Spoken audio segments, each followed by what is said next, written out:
धस्य ज्ञानाञ्जनशलाकया चक्षुरुन्मिलितं येन तस्मै श्रीगुरवे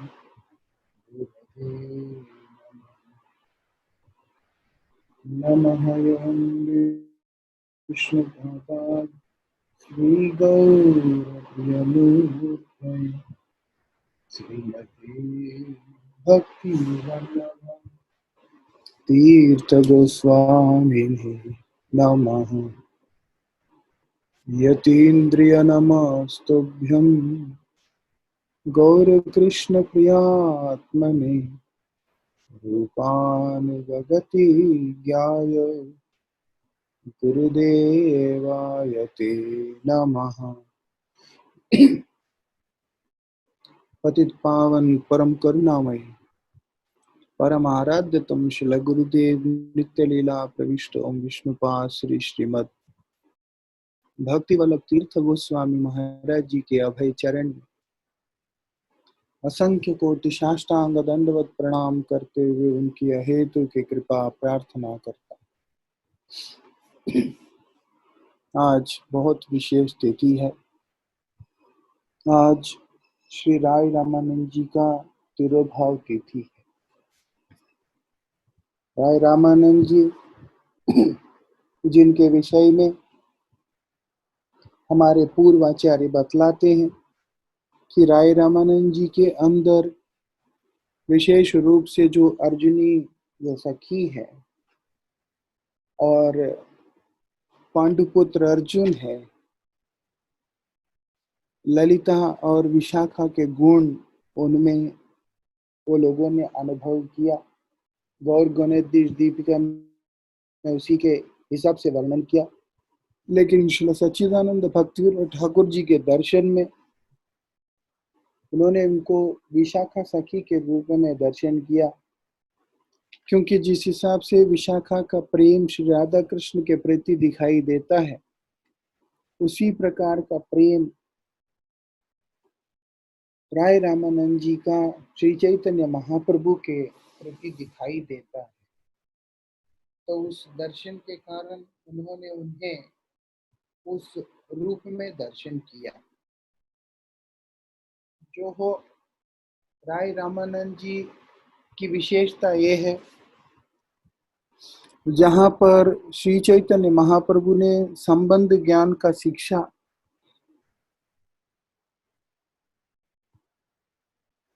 प्रदान करने के लिए सनातन गोस्वामी को चुना, जहाँ पर उन्होंने अभिधेय की शिक्षा को देने के लिए रूप गोस्वामी को चुना, वहीं पे उन्होंने प्रयोजन तत्व को प्रकाशित करने के लिए राय रामानंद जी को चुना। इसमें एक और विशेषता है, जहाँ पर जब संबंध ज्ञान के बारे में उन्होंने बतलाना था तो महाप्रभु ने वहां पर उपदेश दिया, और जब फिर अभिधेय के बारे में प्रकाशित करना था तो महाप्रभु ने उपदेश दिया। लेकिन जब प्रयोजन तत्व के बारे में बतलाना था जगत को, तब श्री चैतन्य महाप्रभु ने राय रामानंद जी से उपदेश दिलाया। स्वयं ना बताकर, स्वयं भगवान होकर वो ना बताकर उन्होंने राय रामानंद जी को चुना इस प्रयोजन तत्व का शिक्षा को देने के। राय रामानंद जी जगन्नाथपुरी से और अलवरनाथ के बीच में उनका गांव है। उनका नाम है बेंटापुर। वो पुरी और अलवरनाथ के बीच में उनका गांव पड़ता है। हम लोग जब भी अलवरनाथ जाते हैं तो उस स्थान में जरूर प्रणाम करने के लिए जाते हैं। वहां राय रामानंद जी का आविर्भाव हुआ और राय रामानंद जी बाद में प्रतापरुद्र महाराज के राज्य काल में वो गोदावरी नदी के पावन तट पर कोवूर जो प्रांत है, जो कि गोदावरी के वेस्ट साइड में आता है, जो वेस्टर्न जो गोदावरी है, उस स्थान का गवर्नर के रूप में नियुक्त हुए हैं, क्योंकि प्रताप रुद्र महाराज का राज्य वहां तक फैला हुआ था।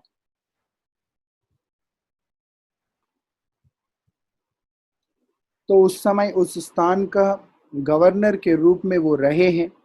उनका पिताजी का नाम भवानंद राय है। इनके 5 भाई हैं। उनमें से बड़े ही अद्भुत और बहुत ही विशेष व्यक्तित्व रहे हैं। राय रामानंद जी इस प्रकार से थे कि उनको देखकर सार्वभौम भट्टाचार्य जी के मन में कभी भी श्रद्धा का भाव नहीं आता था, क्योंकि सार्वभौम भट्टाचार्य राजगुरु हैं और बहुत बड़े अद्वैतवादी हैं, वेदांती हैं, जो ब्रह्म के उपासक होते हैं, जो निराकार ब्रह्म के उपासक होते हैं, जिनके अंदर ये धारणा रहता है कि जीव ही ब्रह्म है, कि जीव ब्रह्म है। इस तरह की जो धारणाएं जिन लोगों के अंदर होता है कि अंत में सब कुछ ब्रह्म में ही विलीन हो जाना और सब कुछ ब्रह्म ही हो जाना, इस तरीका से जिन लोगों के अंदर धारणाएं रहते हैं, उस तरह का व्यक्ति भक्ति पथ के जो अनुगामी होते हैं, उन लोगों को उतना गुरुत्व कभी भी नहीं देते हैं। उन लोगों को उतना गुरुत्व नहीं देते, क्योंकि उनको लगता है कि जो भजन करने वाले व्यक्ति हैं, वो लोग सेंटिमेंटल होते हैं, वो लोग सिर्फ इमोशनल होते हैं, वो लोग एक तरह के एक विचार से मूर्ख होते हैं। इस तरह की जो एक भाव उन लोगों के अंदर रहता है, क्योंकि भक्ति का स्वभाव है, यद्यपि भक्ति का स्वभाव गंभीर होने के बाद भी उसकी जो अभिव्यक्ति है वो इतना सरल और सहज होने के कारण कि अद्वैतवादियों को चंचल सा दिखाई पड़ता है, अस्थिर सा दिखाई पड़ता है। जो लोग वेदांती है, ब्रह्म ब्रह्म की उपासक है, वो लोगों का भाव निर्विकार भाव होने के कारण, उनका जो विचारों के अंदर किसी भी प्रकार का विकार के प्रति उनका झुकाव ना होने के कारण, वो लोग हमेशा भक्ति को बड़े ही सहज भाव से लेते हैं। इसलिए राय रामानंद जी के प्रति सार्वभौम भट्टाचार्य जी का कोई भी विशेष श्रद्धा या प्रीति नहीं था। लेकिन जब श्री चैतन्य महाप्रभु सार्वभौम भट्टाचार्य जी का अभिमान को चूर किया, उन्होंने उसको दमन किया, और सार्वभौम भट्टाचार्य ने वैष्णव जीवन को जब उन्होंने ग्रहण किया, वैष्णव आचरण को, वैष्णव विचारधारा को उन्होंने जब अपना कर स्वयं वैष्णव बना महाप्रभु की कृपा से, तब उनको राय रामानंद जी की महिमा क्या है वो समझ में आया। राय रामानंद जी की इतनी अद्भुत महिमा श्री चैतन्य महाप्रभु स्वयं बोलते हैं कि अगर काष्ठ की मूर्ति को स्पर्श करने पर, काष्ठ की अगर स्त्री मूर्ति को स्पर्श करने पर मेरे मन में विचलित स्थिति आ सकता है, मैं विचलित हो सकता हूँ, लेकिन राय रामानंद कभी भी विचलित नहीं हो सकते, क्योंकि राय रामानंद जी देवदासियों को, जगन्नाथ जी के देवदासियों को किस प्रकार से नर्तन इत्यादि करना है, वो लोग किस प्रकार से नर्तन करना है, तो वहां पर इस बात को जब पता चला तो प्रद्युम्न मिश्र नाम का व्यक्ति वो श्री चैतन्य महाप्रभु के पास जाकर के बतलाते हैं कि जिस प्रकार से राय रामानंद देवदासियों को नर्तन इत्यादि सिखाते हैं, भाव भंगिमा इत्यादि सिखाते हैं, मुद्राएं सिखाते हैं, ये सब देखकर मुझे उनके प्रति उस तरह का श्रद्धा नहीं हो पाता है। तब श्री चैतन्य महाप्रभु ने इस बात को वहां पर बतलाया। क्या बोलते हैं, एक रामानंदेर हाय ये अधिकार, ताते जानी अप्राकृत देहता हार। वो बोलते हैं कि देखो, सिर्फ इस तरह का अधिकार, इस तरह का आचरण करने का जो अधिकार है वो केवल और केवल राय रामानंद जी का ही है और किसी का इस तरह का अधिकार नहीं है। और मैं इस चीज को समझ सकता हूँ क्या कि वो अप्राकृत है, वो प्राकृत व्यक्ति नहीं है, कि उनका उनका जो स्वभाव, उनका जो स्वरूप अप्राकृत रूप ले लेता है, वो साधारण व्यक्ति नहीं है। यही उनकी विशेषता है कि साधारण व्यक्ति नहीं है वो। लेकिन ये बात जो समर्पित जीव नहीं होता, जो भक्त नहीं होता पूरी तरह से, उन लोगों को इस बात का ज्ञान नहीं रहता। जब महाप्रभु की कृपा से वैष्णव क्या होता है ये चीज को समझ पाए, तब सार्वभौम भट्टाचार्य के मन में राय रामानंद जी के प्रति प्रगाढ़ श्रद्धा उत्पन्न हुआ। और वही राय रामानंद जी जब श्री चैतन्य महाप्रभु सार्वभौम भट्टाचार्य के ऊपर कृपा करके जब दक्षिण यात्रा में जाने का इच्छा करते हैं, तब सार्वभौम भट्टाचार्य उनसे निवेदन करते हैं कि आपकी यात्रा के दौरान अगर आपसे मिलने के लिए कोई भी उपयुक्त व्यक्ति है, वो केवल और केवल राय रामानंद एक ही है, आप उनसे अवश्य ही मिलना। सार्वभौम भट्टाचार्य जी के इस प्रकार के वाक्यों को सुनने के बाद जब श्री चैतन्य महाप्रभु उत्कल देश से श्री क्षेत्र धाम से यात्रा करते हुए जब गोदावरी के पावन तट पे पहुंचे और वहां पर उन्होंने स्नान करने के लिए जब गोदावरी में प्रवेश करने लगे, उसी समय अनेक ब्राह्मणों के साथ वाद्य यंत्र वादन करते हुए एक पालकी के अंदर राय रामानंद जी वहां पर पधारते हैं नदी स्नान करने के लिए। ये पवित्र नदी स्नान करने के लिए जब भी जाना होता है, मंगल ध्वनियों को करते हुए और वेद मंत्रों का उच्चारण करते हुए, कीर्तन इत्यादि करते हुए ये सब करने का नियम है। हम लोग अक्सर गंगा जी में, जमुना में कहीं इधर उधर स्नान इत्यादि करते हैं, हम इन चीजों को कभी ध्यान नहीं देते, सीधा जाके नहा के आ जाते हैं। लेकिन बताया कि जब भी ऐसी पवित्र स्थान में, पवित्र नदी में स्नान इत्यादि करने के लिए जाते हैं, कावेरी, गंगा, गोदावरी, नर्मदा इत्यादि कोई भी पवित्र नदी में स्नान करने के लिए जाते हैं, तो हम लोगों को वहां पे नियम से भगवान का स्तुति इत्यादि को गान करते करते, कीर्तन वगैरह कुछ ना कुछ करते हुए जाना चाहिए। जैसे ही राय रामानंद जी वहां पहुंचे, जब दोनों एक दूसरे को देखा, श्री चैतन्य महाप्रभु उनके पास जाकर उनसे पूछते हैं, क्या आप ही रामानंद राय हैं? श्री चैतन्य महाप्रभु की उस दिव्य स्वरूप को देखकर कि करोड़ों सूर्य के समान महाप्रभु का प्रकाश, वो अलौकिक तेज, उस दिव्य स्वरूप को देखकर राय रामानंद जी उनके चरणों में नतमस्तक होते हुए उनसे कहते हैं,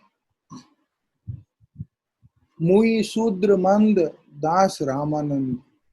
मैं ही वो मंद व्यक्ति हूँ, वो जो आपका निकृष्ट सेवक, वो मैं ही हूँ जो कि शूद्र कुल में उत्पन्न हुआ हूँ और आपका दास हूँ, और मेरा नाम ही रामानंद राय है। ये बात सुनने के साथ ही श्री चैतन्य महाप्रभु रुक नहीं पाते, वो उनको आलिंगन कर लेते हैं।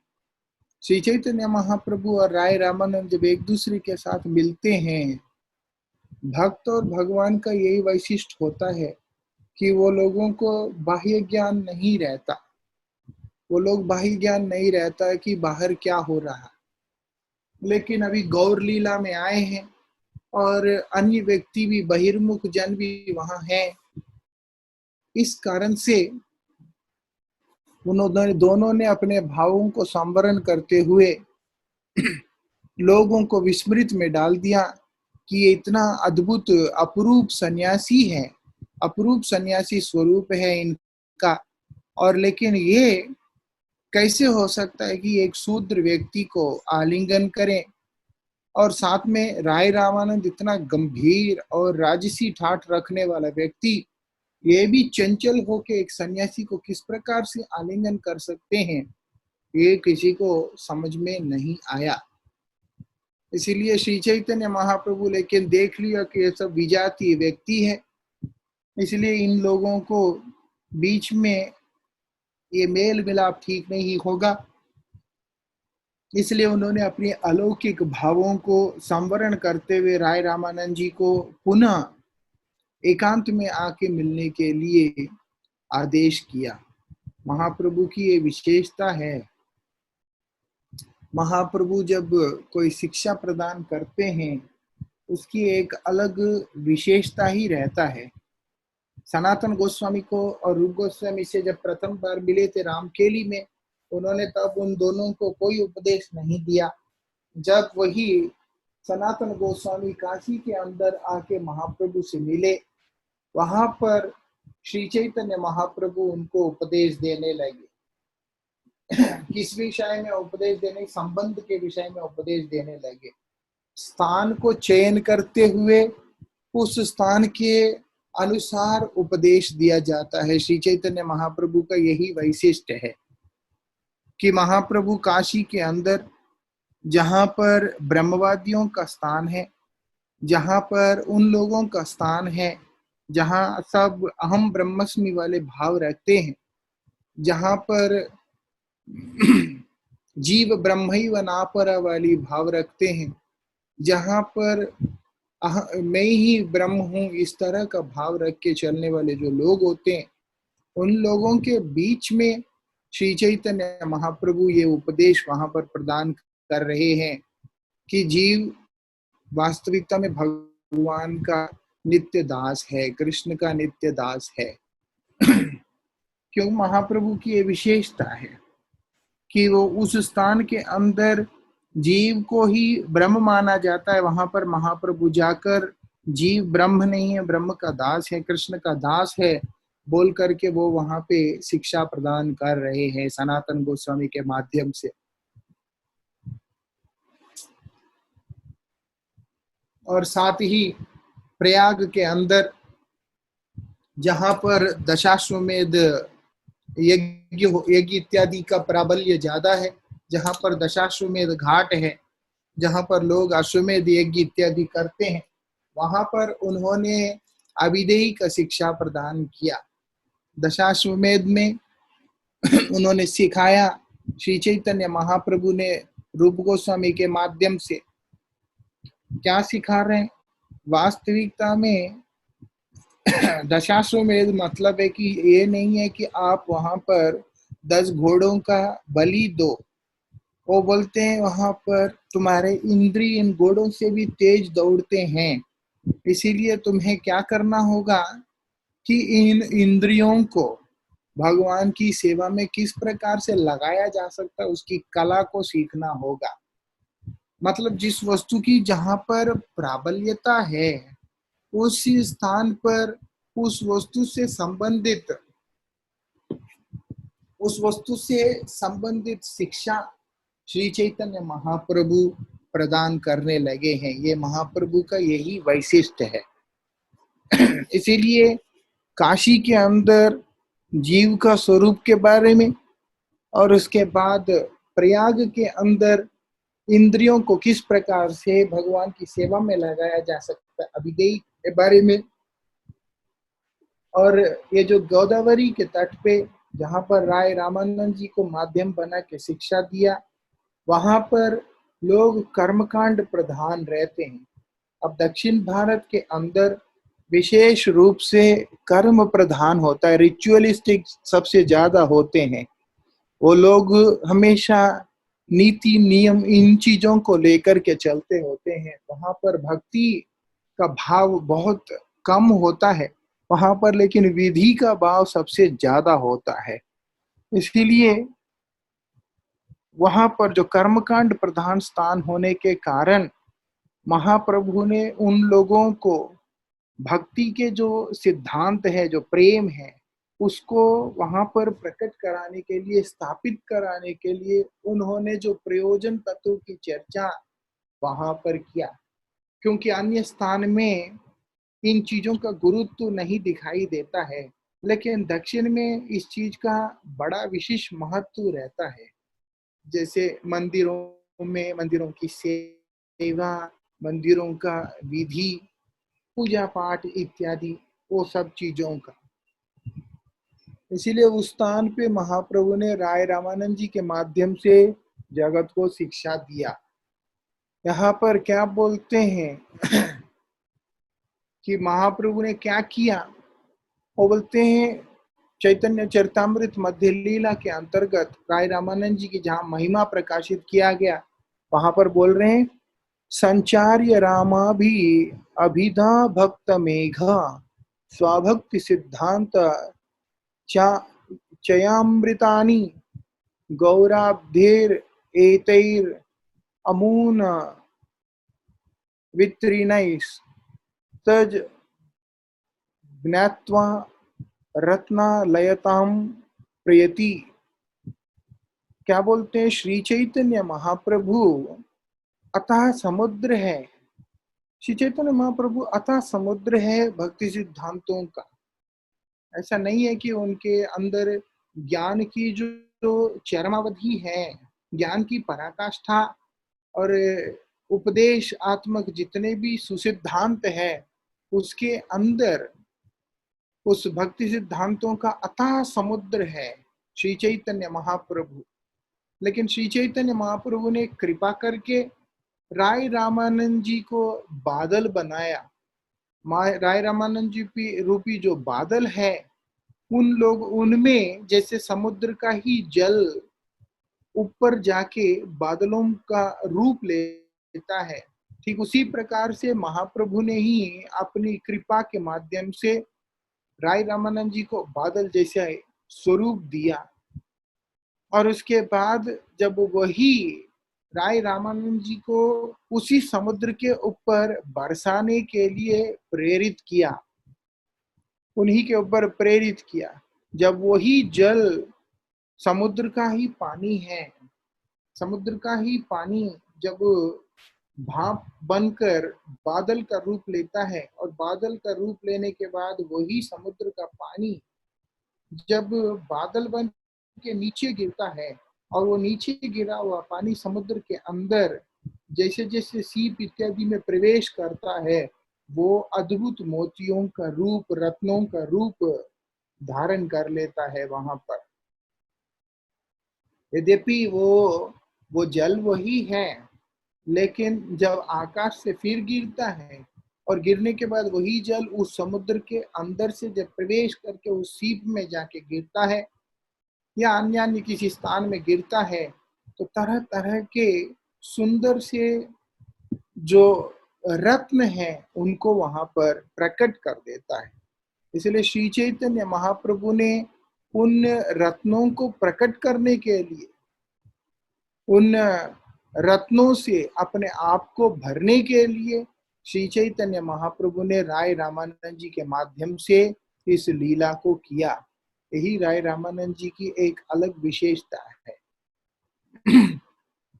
बोलते हैं जो बारिश का पानी है वो मीठा होता है, जैसे समुद्र का पानी है वो इतना मीठा नहीं होता।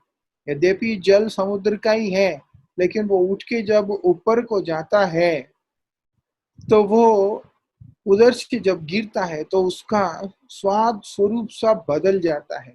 इतना ही नहीं, जब वो पानी गिरता है, तरह तरह के मोती इत्यादि भी समुद्र के अंदर से पैदा होने लगता है। यही विशेषता है। इसीलिए जो सिद्धांत रूपी जो बहुमूल्य रत्न है, वो वहां से प्रकट होकर के आते हैं। भगवान जितना भी है, भगवान जितना भी है, लेकिन जो भक्ति के सिद्धांत है वो केवल भक्त के हृदय से ही प्रकट होते हैं, यही विशेषता है। भक्ति सिद्धांत जितने भी हैं वो भगवान से प्रकट नहीं होते, वो सब भक्त से ही प्रकट होते हैं। इसलिए श्री चैतन्य महाप्रभु भी भक्त भाव को ही अंगीकार करते हुए महाप्रभु का रूप लेकर के आए हैं। स्वयं कृष्ण प्रकट होकर महाप्रभु के उस भाव को आस्वादन नहीं कर सकते थे। जो महाप्रभु ने आस्वादन किया वो कृष्ण के लिए संभव पर नहीं है। महाप्रभु कैसे आस्वादन किया, उसके लिए उन्होंने राधा रानी का भाव और अंग कांति को ग्रहण किया। राधा रानी किसकी भक्त है? राधा रानी स्वयं श्री राधा रानी स्वयं कृष्ण की ही भक्त है, लेकिन कृष्ण की आराधना करती है, कृष्ण की सेवा करती है, कृष्ण से प्रेम करती है, कृष्ण को ही अपना प्राण समझती है। फिर भी जब तक कृष्ण स्वयं राधा रानी का भाव को नहीं लिया, राधा रानी के अंग कांति और उनकी अनुभूतियों को नहीं लिया, तब तक कृष्ण भी उस प्रेम को आस्वादन नहीं कर पाए हैं। भगवान संबंध का ज्ञान दे सकते हैं, भगवान अभिधेय का ज्ञान दे सकते हैं, लेकिन प्रयोजन का ज्ञान केवल भगवान का भक्त ही दे सकता है, जिसने उस संबंध और संबंध के माध्यम से अभिधेय को सिद्ध किया हुआ है। इसीलिए भगवान ने यहाँ पर राय रामानंद जी को चुना, और वो भी राय रामानंद जी को उपदेश दे सकते थे, लेकिन उन्होंने राय रामानंद जी से उपदेश ग्रहण किया, ताकि वो भक्त की जो उपलब्धियां, वो जो प्रेम, वो जब निकल के आएगा तब ज्यादा मधुर होगा। अब जब उनसे कहा कि शाम को आना, आप अलग से मिलना, जब मिले दोनों, बैठने के बाद श्री चैतन्य महाप्रभु राय रामानंद जी से पूछते हैं, पढ़ो श्लोक साध्येर निर्णय। क्या बोलते हैं? जो साध्य का निर्णय करो, चरम जो साध्य है, चरम प्रयोजनीय वस्तु है, उसका तुम मुझे निर्णय करके बताओ, उसके बारे में मुझको बताओ। जब राय रामानंद जी उस समय श्री चैतन्य महाप्रभु को देख के बोलते हैं, स्वधर्म आचरण विष्णु भक्ति है। मतलब क्या है? अगर विष्णु भक्ति चाहिए, वो बोलते हैं जैसे जैसे वर्णाश्रम धर्म का पालन करते हुए आप साधन करते जाओ, वर्णाश्रम धर्म का पालन करते हुए, आचरण करते हुए जब आप साधना करते जाओगे, उसके प्रभाव से आपको भगवान के चरणों में भक्ति होगा। या क्योंकि वर्णाश्रम व्यवस्था भगवान के द्वारा प्रदत्त व्यवस्था है, भगवान का उपदेशित व्यवस्था, इस कारण से भगवान की प्रसन्नता के लिए आप वर्णाश्रम धर्म का पालन करोगे, तब आपको भगवान के प्रति भक्ति प्राप्त होगा। राय रामानंद जी क्या बोलते हैं? वर्णाश्रमाचारवत पुरुषेण परः पुमान् विष्णुर आराध्यते पंथ नान्यत् तत्तोष कारणम। क्या बोलते हैं?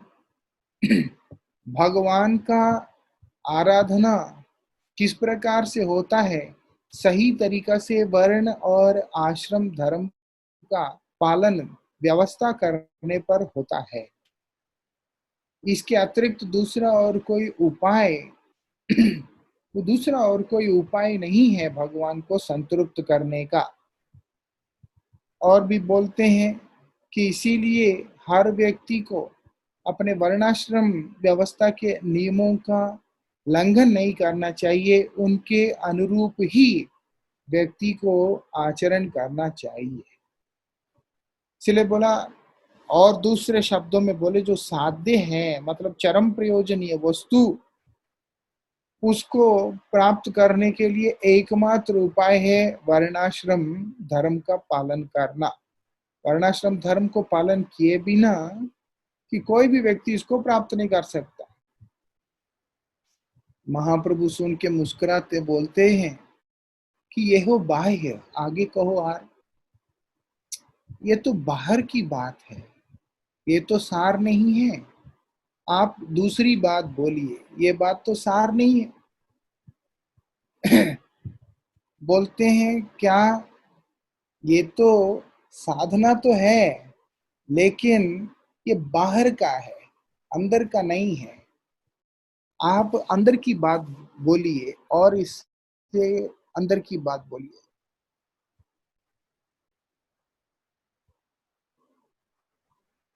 तो इसलिए जैसे क्या वो बताते हैं, अक्सर शिल भारती महाराज जी के मुख से भी सुना करते थे, क्या बोलते हैं, जैसे एक बीज को रोपण किया, जब बीज को रोपण करने के बाद जैसे जैसे बीज अंकुरित हो रहा है, उसको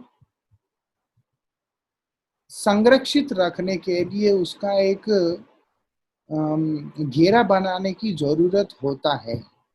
लेकिन जैसे जैसे वो वृक्ष का रूप धारण करता है, बहुत मजबूत स्वरूप को ले लेता है, उस समय किसी भी प्रकार के इस तरह के घेरे की जरूरत नहीं पड़ता। जैसे कोई वट वृक्ष हो गया, पीपल वृक्ष हो गया, ऐसे ऐसे जो बड़े बड़े वृक्ष हो गया, अर्जुन वृक्ष हो गया, ये सारे जो पेड़ होते हैं, उनके लिए किसी भी प्रकार का कोई भी घेरे की जरूरत नहीं होता। जो शुरू शुरू में जब कोमल सा रहता है तभी उसको जरूरत पड़ता है, वास्तविकता में इसकी जरूरत ही नहीं है। इसीलिए बोल रहे कि यह बाह्य, ये बाहर की बातें, आगे बोलो। जिस प्रकार से इस बात को तो पूज्य भारती महाराज जी बहुत ज्यादा बोला करते थे, जैसे छत का निर्माण होता है, जब बिल्डिंग इमारत बनाते समय जब छत का निर्माण किया जाता है, उस समय वहां पर आरसीसी का ढलाई करने के लिए बांस के डंडे रखे जाते हैं, वहां पर फट्टे रखे जाते हैं, उसके ऊपर फिर छत का ढलाई किया जाता है। अक्सर इसी प्रकार से होता है। तो महाराज जी से सुना, वृंदावन के अंदर ऐसा ही हुआ, ढलाई हो गया, सब हो गया। जब मंदिर प्रतिष्ठा के समय सामने दो बांस पड़े हुए थे, तो बोलते हैं कि ये बांस यहाँ रखा क्यों, बोल करके हमारे वृंदावन मठ के जो महाराज जी हैं, वो थोड़ा सा नाराज हुए सेवकों के ऊपर जिन लोगों ने सफाई ठीक से नहीं किया।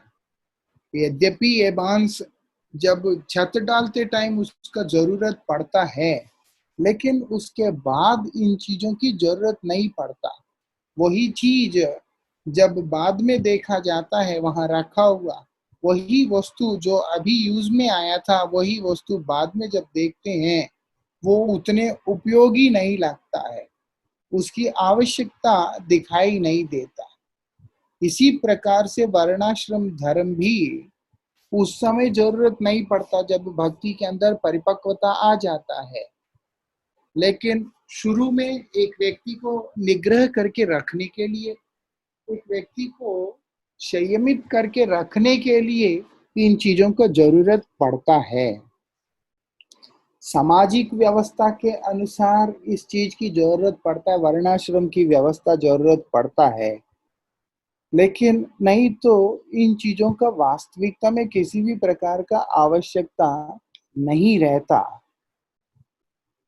आगे क्या बोलते हैं उसके बाद,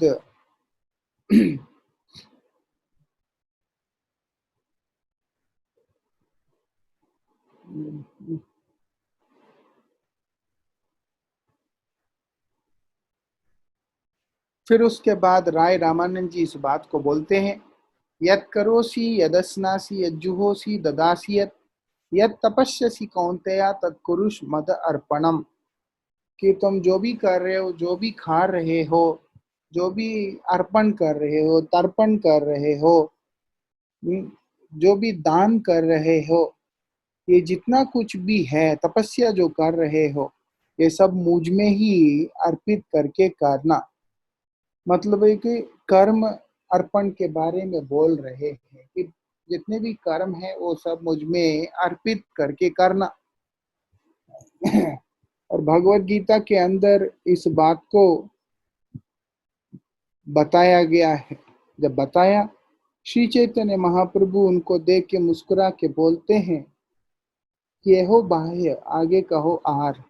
महाप्रभु प्रयोजन तत्व के बारे में सिखा रहे हैं। यही राय रामानंद जी के प्रसंग कुछ साल पहले हम लोगों ने मुंबई में चर्चा किया था, 7 दिन तक लगातार।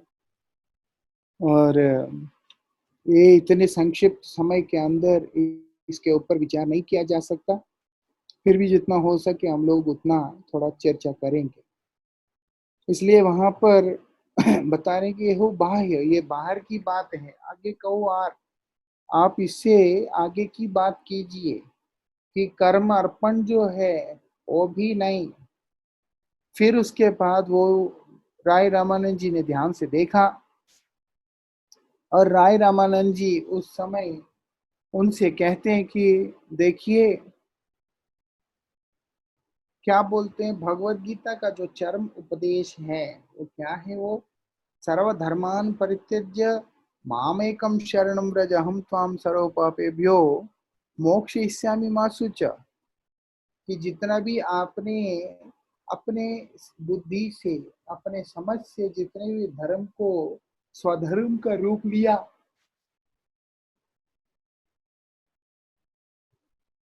जिन जिन धर्मों को आपने स्वधर्म के रूप में समझा, उन तमाम धर्मों को आपने क्या करना है, त्याग कर देना है।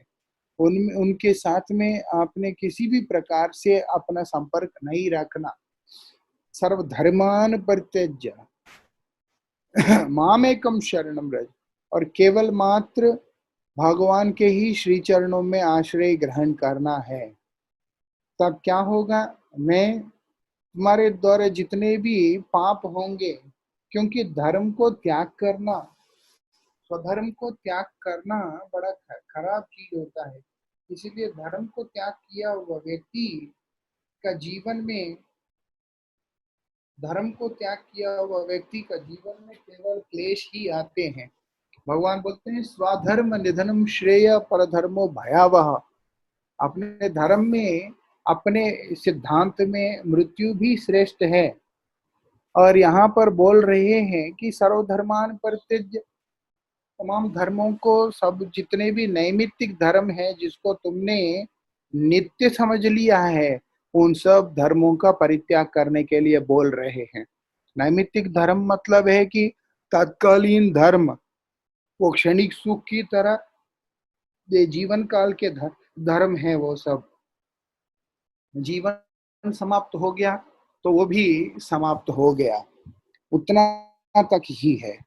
ऐसे जितने भी धर्म, क्या बोलते हैं, अहम त्वाम सर्व पापेभ्यो, मैं तुम्हारा उन तमाम पापों से मुक्त करके तुम्हें मोक्ष प्रदान कर दूंगा।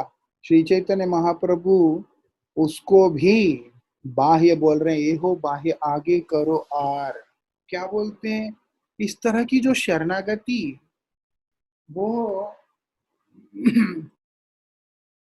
वो शुद्ध नहीं है, वो पक्का नहीं है, वो पवित्र नहीं है। जैसे कि यहाँ पर एक कंडीशन है, यहाँ पर एक कंडीशन है, वो क्या है, हम त्वाम सर्व पापेभ्यो मोक्षयिष्यामि मा शुच। भगवान को आश्वस्त कराना पड़ रहा है जहाँ पर कि तुम मेरे शरणागत हो, मेरे शरण में आओगे, डरो नहीं। जो भी तुम्हें पाप लगेगा उस पाप से निवृत्त करने का जो काम है वो मेरा है, मैं तुम्हें उन पापों से निवृत्त करूंगा, बोल के भगवान को, भक्त को आश्वस्त करना पड़ रहा है। इसका मतलब है कि भगवान की भगवत्ता के ऊपर शंका है, भगवान की भगवत्ता के ऊपर पूर्ण समर्पण नहीं है, जिस कारण उन्हें इस बात का आश्वासन की जरूरत है, इस बात का आश्वासन की जरूरत है।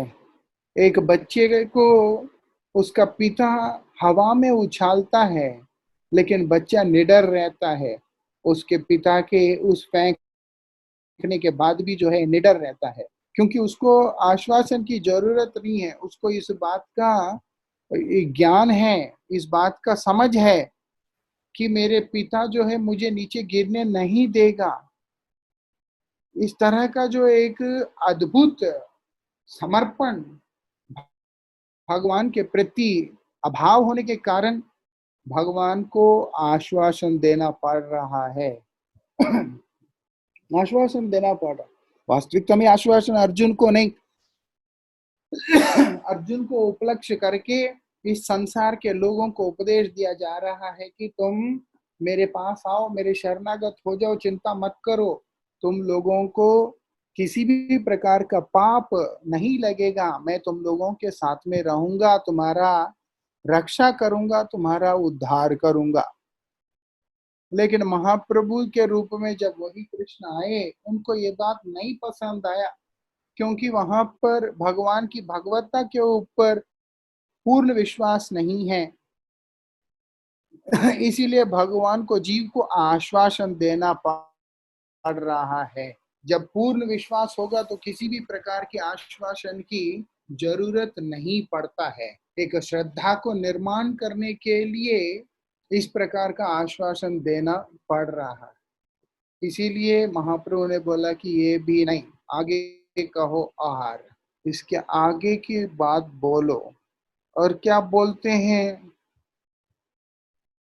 आत्मा नित्य है, आत्मा नित्य है, बाकी तो शरीर, मन और बुद्धि, स्थूल और सूक्ष्म शरीर इत्यादि है, वो कोई कुछ समय तक रहता है, कोई कुछ समय तक रहता है। तो इसलिए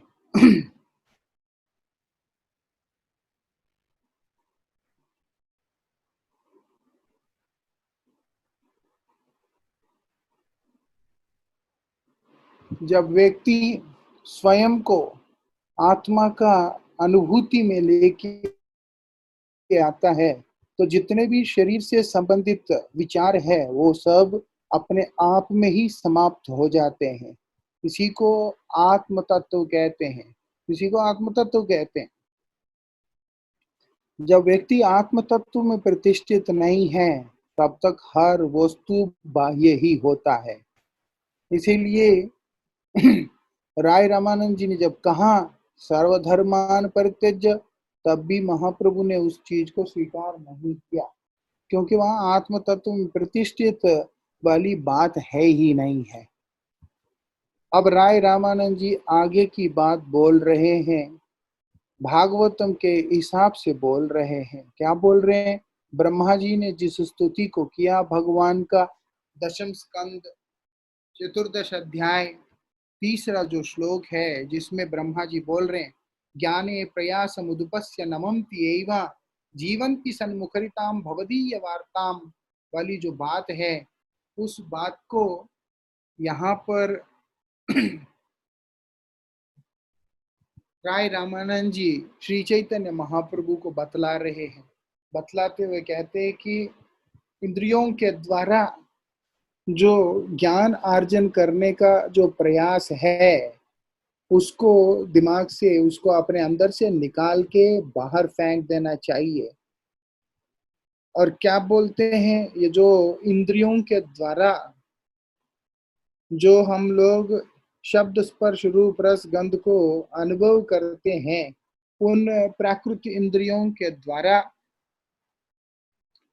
अर्जित किए जाने वाले जो ज्ञान है, उसको उठा करके दूर में फेंक देना चाहिए। तो इसीलिए बोलते हैं, जिस प्रकार से श्री चैतन्य महाप्रभु ने गुंडीचा मार्जन के अंदर बहुत बारीकी से साफ करके छोटे छोटे जितने भी कंकड़ पत्थर इत्यादि है उठा करके बाहर फेंका था, जो कि साधारण प्रयास से दिखाई नहीं देता है, साधारण रूप से दिखाई नहीं देता, उस तरीके से उनको उठा के बाहर फेंक देना चाहिए। और इतने दूर में फेंक देना चाहिए कि किसी भी प्रकार का वायु उसको दोबारा अंदर लेकर के ना आए। मतलब ये जितने भी इंद्रियों के द्वारा ज्ञानार्जन करने का जो एक चेष्टा, उसको इस तरीके से उठा के बाहर फेंक देना चाहिए कि कभी किसी भी प्रकार का इंद्रिय विचलित होकर हमें उन चीजों को पुनः वापस लाने का चेष्टा ना करे। इसीलिए क्या बोल रहे हैं, बोलते नमंत एव, मतलब है कि शरणागत हो जाओ। शरणागत हो जाओ। और कैसे होना है, जीवंती सन्मुखरिताम, वो बोलते हैं अपने जीवन को हरि कथा के आधार पे नियंत्रित करके रखो। भगवान के शरणागत हम ऐसे नहीं हो सकते हैं। अक्सर मैंने 2-4 दिन पहले भी बोला कि भगवान का शरणागत हम इस प्रकार से नहीं हो सकते। भगवान का शरणागत होने का एक ही उपाय है, वो है भगवान का कथा, भगवान का कीर्तन, भगवान का नाम। ये ही हम लोगों को भगवान तक ले जाते हैं। जो हरि कीर्तन, हरि नाम, हरि कथा को छोड़ देता है, वो व्यक्ति कभी भी भगवान तक नहीं जा सकता है। और इसके अंदर विशेषता क्या है, ये जो भगवत कथा और भगवान का कीर्तन है, वो भी जहां पर भक्तों के मुख से निकल के आ रहा है, भगवान के प्रिय भक्तों के मुख से निकल के आ रहा है, गुरुदेव के मुखारविंद से निकल के आ रहा है, तभी उसका महत्व होता है। स्वतंत्र रूप से हम लोग बैठ के परिचर्चा करेंगे और अपने काल्पनिक भाव से, अपने बुद्धि से चीजों को हम लोग समझ लेंगे। ये सिंपल सी बात है। जो व्यक्ति जिस सब्जेक्ट के अंदर निष्णात होता है, प्रवीण होता है, उसके पास जाने से ही वो चीज हम लोगों को आएगा। जिसको जिसको इंश्योरेंस का काम आता है, वही उस चीज को कर सकता है। जिसको मार्केटिंग का काम आता है, उसी के पास मार्केटिंग भी सीख सकते हैं। जिसको वेबसाइट इत्यादि बनाने का काम आता है, वही उस चीज को कर सकता है। दूसरा क्यों नहीं कर सकता है, ये वाली बात लॉजिकल नहीं होता, क्योंकि नहीं हो सकता। डॉक्टर का काम डॉक्टर कर सकता है, और इंजीनियरिंग जो करता है इंजीनियरिंग, वो उसका काम वो कर सकता है। ऐसा ही जो भजन का काम है वो भक्त करता है, भजन का काम है वो गुरुदेव करते हैं। इसीलिए शिष्य को उन्हीं के अनुगत में रहकर भजन करना चाहिए। एक विद्यार्थी अपने अपने जो श्रेष्ठ होते हैं, अपने जो अध्यापक होते हैं, अपने जो शिक्षक होते हैं, उसके पास रह के सीखने के लिए संकोच करता है, या उनके काबिलियत पे चैलेंज करता है, या स्वयं को अधिक योग्य समझता है, वो विद्यार्थी कभी भी अपने अध्ययन काल में उत्तीर्णता को प्राप्त नहीं कर सकता है। ये सिंपल सी लॉजिक है। अगर हम अध्यापक के पास रहकर किसी भी वस्तु संबंधी ज्ञान को प्राप्त करते हैं और उसमें हम लोग परिपक्वता को प्राप्त करते हैं, उसके बाद जाकर हम लोग उस वस्तु के बारे में आगे बोलने के लिए उपयुक्त होते हैं। संसार में और परमार्थ में सिर्फ इतना ही फर्क होता है। संसार का जो ज्ञान है जड़ विद्या है, इसीलिए उसको अध्ययन करने के बाद उसको स्मरण करके, क्योंकि उसका वर्ड का एक ही मीनिंग होता है। ये अलौकिक विद्या, चिन्मय विद्या, कृष्ण संबंधी विद्या है। इस कारण से जैसे जैसे जीव शरणागत होता है, प्रपन्न होता है भगवान के चरणों में, गुरुदेव के चरणों में, उसी हिसाब से उसकी अनुभूतियां भी अनंत रूप ले लेता है। इसीलिए यहाँ पर हमारी उपलब्धियां कभी भी स्टैग्नेंट ना हो। अपनी उपलब्धियां एक अवस्था तक आने के बाद सीमित ना हो जाए, उसके लिए हम लोगों को नित्य गुरु वैष्णव भगवान के शरणागत रहकर ही साधना करना होगा। इतना ही फर्क है। बाकी योग्यता वो सब कृपा से आता है। इतनी सी बात है। इसलिए बोल रहे हैं कि भगवान का कथा, भगवान का कीर्तन को विशेष रूप से हम लोगों को करते रहना चाहिए। भक्तों के मुख से निकला हुआ उनके पावन सानिध्य में रहकर। और रुकना कहाँ चाहिए, बोलते स्थाने स्थिता, उसी जगह पे जाके ठहरना चाहिए जहां पर भक्तों का संग प्राप्त हो रहा हो। यूं कहें जिस स्थान पे वो स्वयं है वहीं पे रुक के भी जब हम लोग हरि कीर्तन करते हैं, हरि कीर्तन का प्रभाव से भक्त संग हमें वहीं पे प्राप्त होगा। ये भी एक विशेषता है। जब भक्त, जैसे नारद गोस्वामी ध्रुव महाराज को वो जंगल में ही मिले, वो वहीं पे मिल जाते हैं। जब व्यक्ति वहां पे जाएगा, कहीं पे भी जहां है वही उसी स्थिति में रह के जब साधना करने लगेगा, उसको वहीं पे भक्त लोग मिल जाते हैं। इसीलिए बोलते हैं जहां भक्त लोग हैं उस स्थान पे जाके करो, और निष्ठा से करोगे तो भक्त लोग तुम्हारे ऊपर कृपा करने के लिए तुम्हें वही प्राप्त हो जाएंगे। और उनके संग में रह के भगवान के चरणों में शरणागत होना होगा। कैसे? तनुवान मनोभिर, शरीर वाणी और मन के द्वारा। तब भगवान जो है, जो अजितेंद्रिय है, जो जो अजीत है, मतलब किसी के द्वारा जीता नहीं जा सकता, ऐसे जो भगवान भी उस भक्त के वशीभूत हो जाते हैं। ये बात यहाँ पर राय रामानंद जी श्री चैतन्य महाप्रभु को बतला रहे हैं। इतने तीनों लोकों में भक्त के अतिरिक्त और कोई भी नहीं है जो कि भगवान को आ, जो पकड़ सकता है, भगवान को बंदी बना सकता है। ऐसे तीनों लोकों में और कोई भी नहीं है, ना विशेष करके ना कर्मी, विशेष करके ना ज्ञानी, विशेष करके कोई तपस्वी, कोई भी भगवान को नहीं पकड़ सकता। दुर्वासा के पास बहुत सारा बल है, तपोबल है, और उन्होंने अम्बरीश महाराज को शासन करने का भी कोशिश किया। यहाँ तक कि उन्होंने एक विराट असुर को भी प्रकट किया। लेकिन अगर हम विचार करके देखते हैं तो मालूम पड़ता है कि उन्होंने अम्बरीश महाराज का कभी भी किसी भी प्रकार का क्षति नहीं पहुंचा सके। यही भक्ति की विशेषता है, यही भक्ति की विशेषता है कि हरिभक्त उल्टा सुदर्शन चक्र आकर अम्बरीश महाराज का रक्षा किया। इसलिए भक्ति जो है, भक्ति सबसे श्रेष्ठ है। इसलिए उन्होंने बोला ज्ञान शून्य होकर वहां पर क्या करना होगा? प्रेम भक्ति। भगवान के चरणों में जब प्रेममयी भक्ति साधना व्यक्ति करेगा तो उसी समय भगवान वशीभूत होते हैं। तब महाप्रभु बोलते हैं यह है, आगे कहो आर। ये तो है। अब मतलब ये बाह्य नहीं है, बाहर की बात नहीं, प्रेम भक्ति बाहर की बात नहीं है, यह है, ये है। अब इससे आगे की बात बोलो। इस तरीका से वहां पर श्री चैतन्य महाप्रभु राय रामानंद जी के माध्यम से प्रयोजन तत्व के बारे में चर्चा किया। प्रयोजन मतलब प्रेम। वो प्रेम जहां से श्री चैतन्य महाप्रभु ने आरंभ करवाया उस चर्चा को, उसके बाद रस विचार को, फिर उसके बाद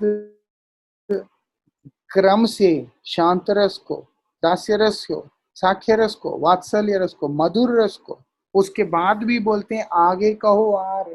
चैतन्य राय रामानंद जी आश्चर्यचकित होते हैं वहां पर मदना के महाभाव और विप्रलंब रस आदि के बारे में भी जब इशारा दे देते हैं, तब भी जाके महाप्रभु जब और बोलते हैं और बोलो, तब राय रामानंद जी हाथ जोड़ के बोलते हैं इससे आगे तो मैं कुछ भी नहीं बोल सकता, जो बोलना है आपने कहना है। उसके आगे अगर कुछ कहना है तो गोविंद हे प्रभु ओ आपने कहना है। और वही श्री चैतन्य महाप्रभु इतने प्रसन्न होते हैं जब महाप्रभु कृपा करते हैं, तो राय रामानंद जी उनको देख के कहते हैं कि पहले देखिनु तुम्हारे सन्यासी स्वरूप। जब मैं पहली बार देखा तो मुझे दिखाई दिया कि एक सन्यासी का स्वरूप है, आप एक सन्यासी हैं। एवो तोमा देखी मुई श्याम गोप रूप। लेकिन अब मैं आपको देख रहा हूं कि आप सिर्फ सन्यासी नहीं हैं। आप कौन हैं? आप एक श्याम सुंदर है। आप श्री राधा जी के अंग कांति को लेकर अवतीर्ण हुए हैं, ऐसे मैं आपको देख पा रहा हूँ। मैं आपको देख पा रहा हूँ कि आप कौन हैं। आप स्वयं कृष्ण हैं। आप लग कैसे रहे हैं? आपको देखने से ऐसा मालूम पड़ता है कि आप कंचन पंचालिका की तरह मालूम पड़ता है। मतलब क्या है कि आप एक स्वर्ण प्रतिमा की तरह दिखाई दे रहे हैं, और आपका ये स्वर्ण प्रतिमा का जो अंग कांति है, वो अंग कांति स्वयं श्री राधा जी का अंग कांति की तरह दिखाई दे रहा है। श्री चैतन्य महाप्रभु ने राय रामानंद जी को कृपा करके अपना उस जो रूप है गौर रूप में दर्शन दिया कि अंतर कृष्ण बहिर गौर है। राधा रानी कृष्ण ही स्वयं राधा रानी का अंग कांति और भाव को लेकर के गौर रूप में अवतीर्ण हुआ। ये वाली स्वरूप वहां पर उनको दर्शन कराया। उसके बाद श्री चैतन्य महाप्रभु बड़े प्यार से प्रेम से उनसे कहते हैं कि राय रामानंद, यदि आप, क्योंकि रामानंद राय ने इच्छा प्रकट किया कि प्रभु मैं आपके संग में रहना चाहता हूँ, आपके साथ में रहना चाहता हूँ। जब उन्होंने इस बात को कहा, ये बात स्मरण रहे, महाप्रभु का ये जो प्रयोजन तत्व का चर्चा जो है उसका शुरुआत प्रेम भक्ति से होता है। प्रयोजन मतलब प्रेम है। वो प्रेम ही जब प्रगाढ़ होता है, मजबूत होता है, तो ये वो रस में और उसके बाद भाव में, महाभाव में, मदना के महाभाव में, और उसके बाद विप्रलंब भाव में, ये सब भावों के अंदर वो परिणित होता चला जाता है। लेकिन इन सब का जो शुरुआत है, इन सब का जो स्टार्टिंग है, वो स्टार्टिंग है प्रेम भक्ति से होता है। प्रेम भक्ति मतलब एक ऐसी अवस्था जहां पर कृष्ण के विरह की तरफ व्यक्ति जा रहा होता है, ना कि कृष्ण से इस जागतिक वस्तुओं की कामना को लेकर के कोई जीव रहता है। कि एक प्रेम भक्ति में व्यक्ति का होता क्या है, वो देहगत मत ये शरीर से संबंधित विचार, स्थूल और सूक्ष्म विचारों को पूर्णतः परित्याग करते हुए आत्म स्वरूप में, आत्म तत्व में प्रतिष्ठित होकर कि अपने आप को भगवान का नित्य दास के रूप में दर्शन करते हुए भगवान के नाम के आनंद में विभोर रहता है। उसको और किसी चीज का मांग भी नहीं रहता है वहां पर। इसीलिए बोला श्री सांद्रानंद विशेषात्मा, ये प्रेम भक्ति से युक्त भक्त का लक्षण होता है। वो इतना प्रसन्न रहता है, इतना आनंद अभिभूत रहता है कि उसको किसी भी चीज का आवश्यकता ही होता नहीं। अगर उसको किसी चीज का मांग है तो वो केवल कृष्ण दर्शन का मांग है, भगवत दर्शन का मांग है। वही से प्रेम शुरू होता है। अभी वो ये विरह का नहीं है, ये मिलन का तड़पन है। ये विरह का तड़पन नहीं है, ये मिलन का तड़पन है। क्योंकि अभी वो साधना करते करते करते भगवान के नाम में विभोर हो गया। अब उसने ऐसे गुण प्राप्त किया है कि वो भगवान को भी आकर्षित कर सकता है, और वही उसकी साधना और प्रबल होता है। जैसे जैसे गाढ़ा होने लगता है, कंडेंस्ड होने लगता है, वैसे वैसे भगवान वहां पर उसके ऊपर कृपा करने के लिए, उस भक्त के ऊपर कृपा करने के लिए उसके सम्मुख में आ जाते हैं। जब भगवान कृपा करके उस भक्त के सम्मुख में आते हैं, भगवान का दर्शन प्राप्त किया हुआ वो भक्त तब भगवान के प्रति विरह को अनुभव करने लगता है। इसीलिए ये जो विप्रलंब भाव है ये आगे जाके आता है, ऐसा नहीं कि वो पहले आ जाता है। श्रील श्रीधर गोस्वामी महाराज इस बात को बोलते हैं, पहले संबंध ही नहीं होगा तो फिर उसको विरह किस प्रकार से होगा। विरह होने के लिए संबंध होना जरूरी होता है। जब संबंध होगा तभी विरह होगा। इसीलिए भगवान कृपा करके वो प्रेम प्रदान करते हैं। वो प्रेम प्राप्त करने के बाद वो रस में आगे बढ़ता रहता है। उसके बाद अलग अलग भावों को पार करते हुए फिर विरह की उस वेदना को, उस भाव को अनुभव करने लगता है। विरह सस्ता चीज नहीं है। कई लोग अपनी अज्ञानता के कारण विरह का भाव को ऐसे रिएक्ट करते जो उनको विरह का भाव अनुभूति है। हम लोग इस मिसकॉन्सेप्शंस में कभी भी नहीं रहना है। विरह प्रेम के बाद आता है, प्रेम से पहले कोई विरह नहीं होता, क्योंकि प्रेम के बाद ही हमारा, पहली बात तो भाव से ऊपर जाने के बाद जब हम लोग प्रेम के करीब जा रहे होते हैं तब हमारा भाव स्थायी होता है। आज हमें ये क्लैरिटी नहीं है कि मैं शांत में हूँ, दास्य में हूँ, साख्य में हूँ, वात्सल्य में, किस में हूँ, क्या हूँ, किस रस में मेरा वास्तविकता में रुचि है, झुकाव है, इसका ज्ञान हमें है ही नहीं। लेकिन भाव से ऊपर उठने के बाद जब हमारा भाव स्थायी होता है, मतलब प्रेम के करीब चला जाता है, तब हम लोगों का भाव स्थिर होता है और वो भाव जब परिपक्वता को प्राप्त होता है और उसके बाद भगवत अनुभूति प्राप्त होता है, उसके बाद विरह होता है। इससे पहले वो विरह नहीं होता। तो इसीलिए उस प्रेम को अनुभव करने के लिए, उस प्रेम को अनुभव करने के लिए हम लोगों को हमारा संबंध दृढ़ करना होगा और हम उसी के अनुरूप हम लोगों को साधन भी करना होगा। और उसके बाद ये जो प्रयोजन तत्व है जो कि श्री चैतन्य महाप्रभु ने राय रामानंद जी के माध्यम से जगत के आगे रखा, वो हम लोगों को तब वास्तविकता में समझ में आएगा। ये बात है। राय रामानंद जी चैतन्य महाप्रभु के इच्छा से प्रताप रुद्र महाराज के पास जाकर उनसे निवेदन करते हैं अपने नौकरी से निवृत्ति की, अपने कार्य से निवृत्ति की, और श्री चैतन्य महाप्रभु की सेवा में रहने का इच्छा प्रकट करने पर प्रताप रुद्र महाराज बड़े ही प्रसन्न होते हैं, क्योंकि वो स्वयं श्री चैतन्य देव के बहुत बड़े भक्त होते हैं। इसीलिए उन्होंने राय रामानंद जी को उनके उस कार्य से निवृत्ति देकर, उन्हें उनके उस कार्य से निवृत्ति देकर उन्हें तनख्वाह भी देने लगे हैं और वो श्री चैतन्य महाप्रभु के पास रहकर आगे की पुरुषोत्तम धाम की जो लीलाएं हैं वो करने लगे हैं। इसी के साथ आज का ये हरि कथा विश्राम देते हैं। श्री चैतन्य महाप्रभु के अभिन्न स्वरूप हैं राय रामानंद जी, और राय रामानंद जी विशाखा का स्वरूप है।